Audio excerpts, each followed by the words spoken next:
Try to remember your 5th birthday party. Maybe you see the cake. Maybe you remember a particular gift or a particular room. The memory feels solid. It feels true. But here's the strange part. There's a good chance at least one piece of it never happened. Not because you're lying. Not because your memory is broken. Because of how memory actually works. And once you understand that, you'll never trust your own past the same way again. You think of memory like a video file. Something gets recorded. It sits in storage.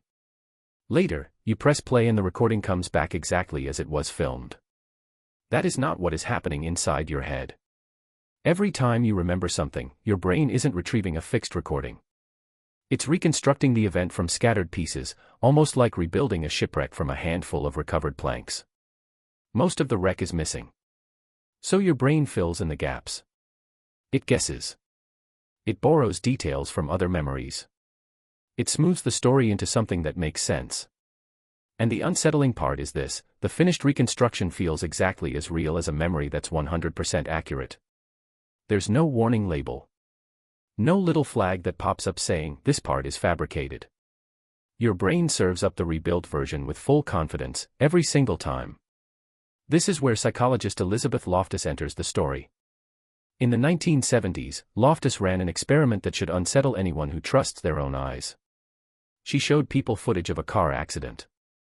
Afterward, she asked some of them how fast the cars were going when they smashed into each other. She asked others how fast they were going when they contacted each other. One word.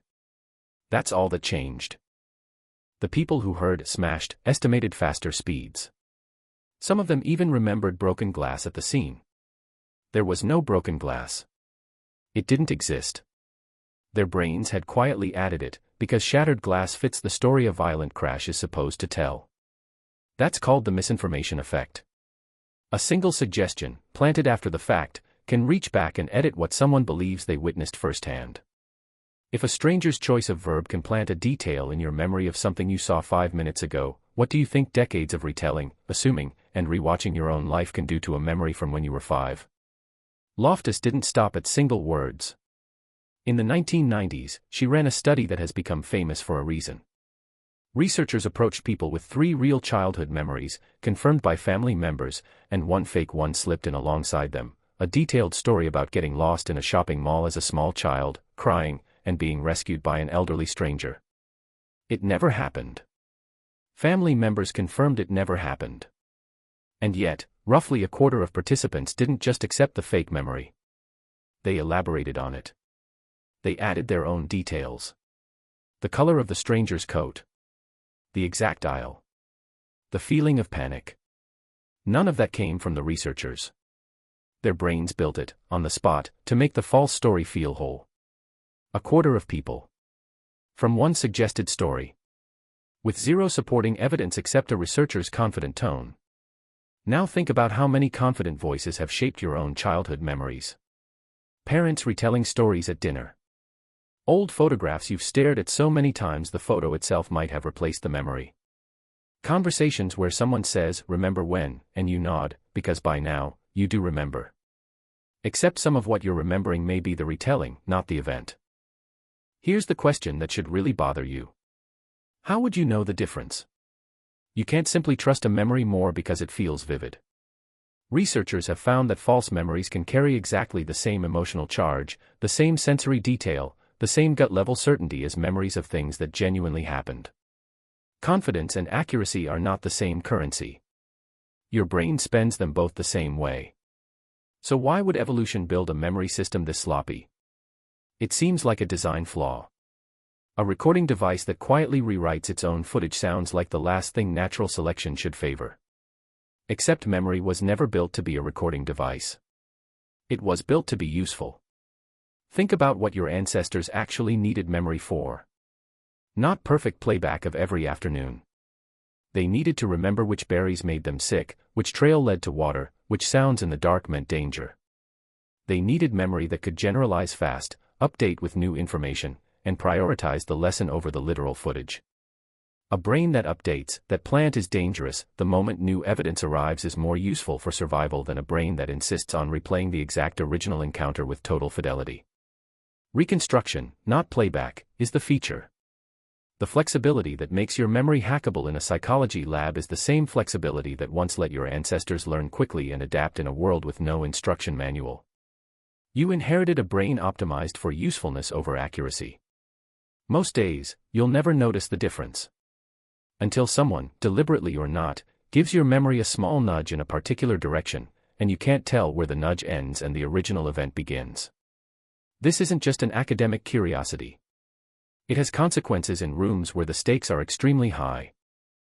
In courtrooms, eyewitness testimony has sent people to prison for decades, sometimes for crimes they didn't commit, because juries assumed a confident witness was an accurate one. Researchers studying wrongful convictions have repeatedly found cases where mistaken eyewitness identification played a central role, and Loftus's work is part of why legal systems have started treating eyewitness memory with far more caution than they used to. In therapy rooms decades ago, some practitioners used suggestive questioning to try to recover supposedly repressed memories of childhood trauma. Loftus's research became central to a painful, ongoing debate about how easily those recovered memories could actually be implanted rather than uncovered. It remains one of the most contested chapters in modern psychology, precisely because the cost of getting it wrong runs in both directions. And in your own life, smaller but still real, this is why two siblings can argue for years about how a family event actually happened, both completely convinced, both completely sincere, and both, in a sense, telling the truth as their own brain rebuilt it. You're not exempt from any of this. You don't get a stronger memory because you're paying close attention right now. Loftus herself, the researcher who proved how fragile memory is, has said she still sometimes catches herself unsure whether a personal memory is real or one she half-built from photos and family stories. Understanding the mechanism doesn't immunize you against it. It just means you know enough to ask better questions of your own past. So here's something worth trying. Next time you feel completely certain about a memory from years ago, pause for a second before trusting it completely. Ask where that memory actually came from.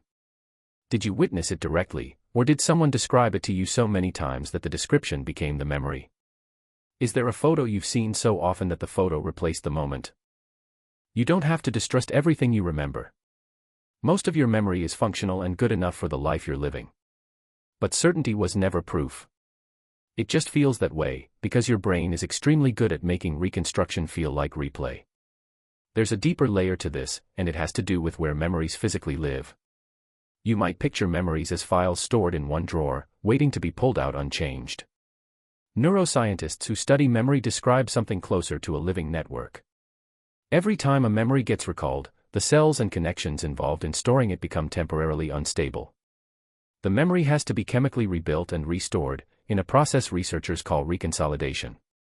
For a short window, while that memory is being handled, it's vulnerable to change. Think about what that means. The very act of remembering something can quietly alter it. Not because you're trying to deceive yourself. Because remembering isn't a read-only action. It's a rewrite. This is part of why repeating a story over and over can make it feel more true, even when details are drifting further from what actually happened. Each retelling isn't just an expression of the memory.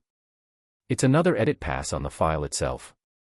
Say a story enough times, in enough slightly different versions, and the version in your head can end up closer to your most recent telling than to the original event. Researchers have shown this happens with something called source confusion. You remember a fact or a scene, but your brain loses track of where it actually came from. Was it something you lived through? Something you saw in a film? Something a friend described so vividly that you pictured it like a memory? The content can transfer over even when the source gets lost. Years later, all that's left is the content, now wearing the costume of personal experience. This is also why so-called recovered memories are so dangerous to handle carelessly. A therapist or interviewer doesn't have to plant an entire scene to cause damage. Sometimes a single suggestive question, repeated across several sessions, is enough to let source confusion do the rest. The person isn't lying. Their brain has simply lost track of where a vivid idea came from, and filled in personal experience as the most available explanation. None of this means memory is useless or that you should distrust everything you've ever experienced. It means memory was built for a different job than the one you've been assuming it does. Consider how this plays out generation after generation, long before psychology labs existed. Oral traditions kept entire histories alive for centuries without writing. Elders told stories about floods, migrations, famines, and wars, and those stories shaped how entire communities behaved.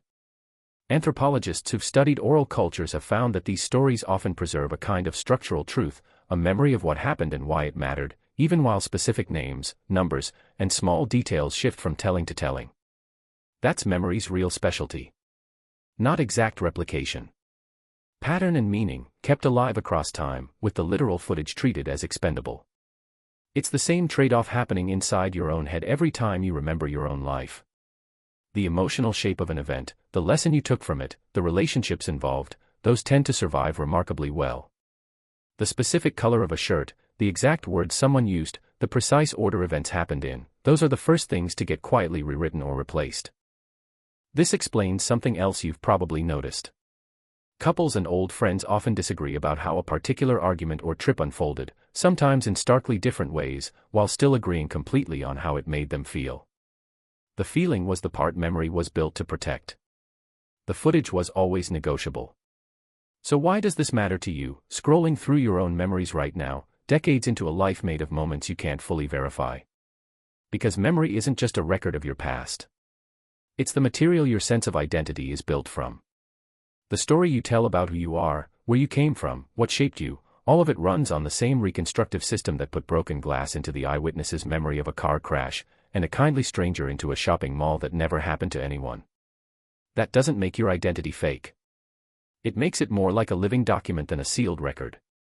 Something your brain keeps quietly editing, in good faith, to keep the story coherent and useful, even when coherence costs a little accuracy along the way. Knowing this won't give you a perfect memory. Nobody gets that upgrade. But it can change how you hold the past. A little more humility about your own certainty. A little more patience with someone who remembers a shared moment differently than you do. A little less faith in the idea that vivid automatically means true. Go back to that 5th birthday party one more time. The cake, the gift, the room. Some of it is real. Some of it may not be. And the unsettling truth is that your own brain has no interest in telling you which parts are which.